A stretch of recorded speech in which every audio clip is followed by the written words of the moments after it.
অনেক সফলতার গল্প আমি শুনেছি। সফলতার গল্প শুধু এক লাইনে যথেষ্ট। অনেক মানুষকে আমি সফল হতে দেখেছি। তাদের সফলতা হাজারো দিন কষ্ট করেও সফলতা পাইছে। আমি আর সফলতার গল্প শুনি না, আমি শুধু শুনি ব্যর্থতার গল্প। কে পাশে থাকলো, কে পাশে থাকলো না, কে পাশে ছিল, কে পাশে ছিল না, তাদের কথাই আমি শুনি। তারাই জানে যে সফলতা অর্জন করতে কতটা কষ্ট হয়।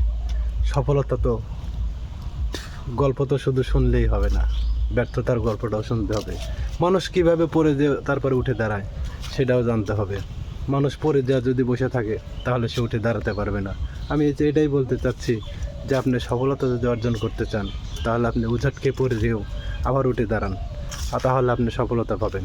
আর যদি মনে করেন যে আমি উঠে দাঁড়াবো না, বারবার ব্যর্থ হচ্ছি, তাহলে আপনার জন্য সফলতা আসবে না। আপনার জন্যই সফলতা আসবে, তার জন্যই সফলতা আসবে, সেই সফলতা অর্জন করতে পারবে যে বারবার উজটকে পড়ে গিয়েও আবার উঠে দাঁড়াইছে। সফলতা অতটা সহজ না, সফলতার গল্পটা বলাটা অনেক সহজ। অনেক মানুষ আছে সফলতার জন্য দিন রাত পরিশ্রম করে সফলতা পায় নাই, অবশেষে দিন শেষে বেলা শেষে সফলতা পাইছে। তো আমি তাদের গল্পটাই শুনি এবং তাদের গল্পটাই আমার কাছে ভালো লাগে, তার কারণ যে আমি একটা সফলতা পাই নাই এরকম একটা মানুষ। তারপরও চেষ্টায় আছি একদিন হলেও সফলতা আনবো ইনশাআল্লাহ। আপনারা সাথে থাকবেন, ভালোবাসবেন, ভালোবাসা দিবেন, ভালোবাসা পাবেন ইনশাআল্লাহ।